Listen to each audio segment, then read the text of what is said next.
तब 6 मुख वाले पुत्र स्वामी कार्तिक का जन्म हुआ, जिन्होंने बड़े होने पर युद्ध में तारकासुर को मारा। वेद शास्त्र और पुराणों में स्वामी कार्तिक के जन्म की कथा प्रसिद्ध है और सारा जगत उसे जानता है।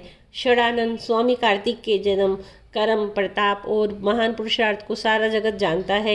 इसलिए मैंने वृषकेतु शिवजी के पुत्र का चरित्र संक्षेप से ही कहा है।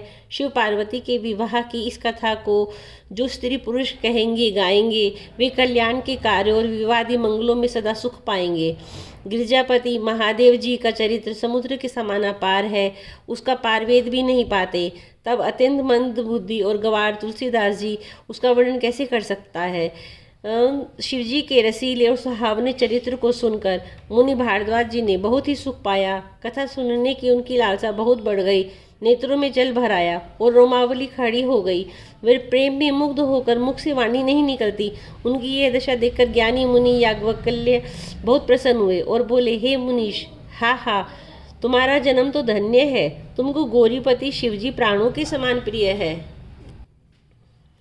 शिवजी के चरण कमलों में जिनकी प्रीति नहीं है, वे श्री रामचंद्र जी को स्वप्न में भी अच्छे नहीं लगते। विश्वनाथ श्री शिवजी के चरणों में निष्कपट विशुद्ध प्रेम होना, यही राम भक्त का लक्षण है।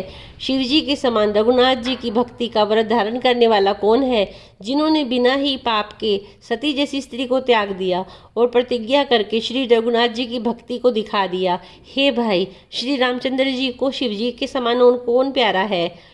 मैंने पहले ही शिवजी का चरित्र कहकर तुम्हारा भेद समझ लिया। तुम श्री रामचंद्र जी के पवित्र सेवक हो और समस्त दोषों से रहित हो। मैंने तुम्हारा गुण और शील जान लिया। अब मैं श्री रघुनाथ जी की लीला कहता हूँ, सुनो। हे मुनि, सुनो। आज तुम्हारे मिलने से मेरे मन में जो आनंद हुआ है वह कहा नहीं जा सकता। हे मुनीश्वर, रामचरित्र अत्यंत अपार है। 100 करोड़ शेष जी भी उसे नहीं कह सकते। तथापि जैसा मैंने सुना है वैसा वाणी के स्वामी प्रेरक हाथ में धनुष लिए हुए प्रभु श्री रामचंद्र जी का स्मरण करके कहता हूँ। सरस्वती जी कठपुतली के समान है और अंतर्यामी स्वामी श्री रामचंद्र जी सूत पकड़कर कठपुतली को नचाने वाले सूत्रधार है। अपना भक्त जानकर जिस कवि पर वे कृपा करते हैं, उसके हृदय रूपी आंगन में वे सरस्वती को नचाया करते हैं।